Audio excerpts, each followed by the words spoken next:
घरोई कली को नहीं कटक बारंग अंचल एमती एक अमानुषिक कांड घटी जहां नहीं समग्र कटक जिले में आलोड़न सृष्टि होईछि। क्रोधर वशवर्ती होई 66 वर्षर जड़े वृद्ध बापा निज पुओ बोहू उपर पेट्रोल ढाली निया लगाई देबारु बोहूर मृत्यु हो जाइतिबा बेले मृत्यु सह संग्राम करुछंती पुओ। सेपटे बारंग थाना रे पुलिस ए नहीं एक मामला रुजु करने सह अभियुक्त बापा को गिरफ करिछि।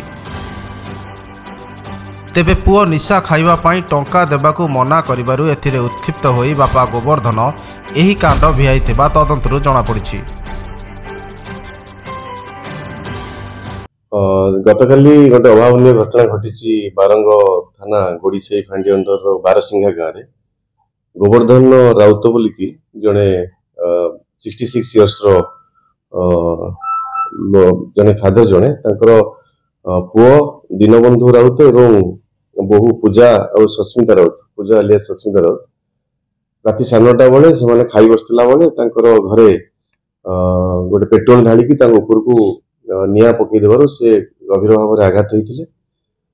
गतकाली एससीबी बड़ मेडिकल को अना जाइथिला परिवार लोक गोटे प्राइवेट हॉस्पिटल को नहीं बोहू को सेठारे आम जाना पाऊँ बर्तमान बोहू डेथ हो पुओ बर्तमान एससीबी रे गभीर भाव में आघात प्राप्त होकर चिकित्सित होती।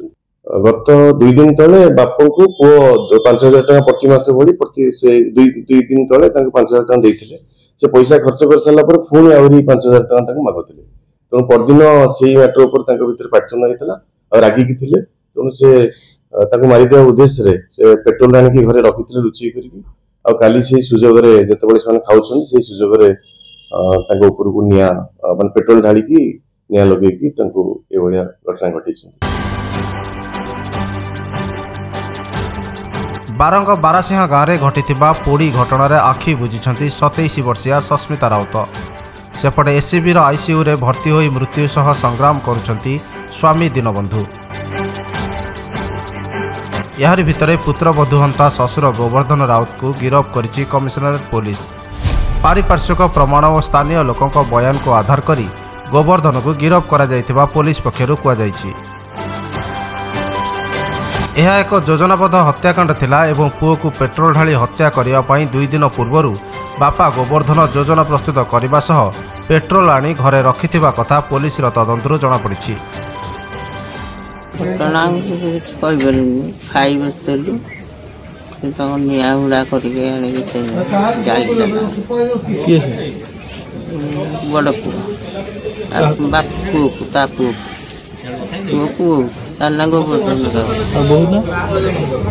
बहु नातुणी भी तार ना से घर भर आम खाई बसलु सी पुओ देखला कहला बापा बापा कौन निया हुड़ा करके आनच कहीकि आसला पदा को बाहरी आइला सब छाड़देला ता स्त्री थला सी कौन कला मो स्वामी जली जाऊँ सी आइला ये थला घर भर मुझी से जो निया जलुची डेईकी एक पलि जाइए। अन्यपटे पुओ बोहू देहरे निया लगाइबाकू जाई निजे गोवर्धन मध्य नियारे पोड़ी होई सामान्य आहत होइछंती। तेबे तार अवस्था सुधारिबा परे ताकू कोर्ट चालाण कराजिबो बोली पुलिस पक्षरु कुआ जाइछि। ब्यूरो रिपोर्ट उत्कल क्रांति।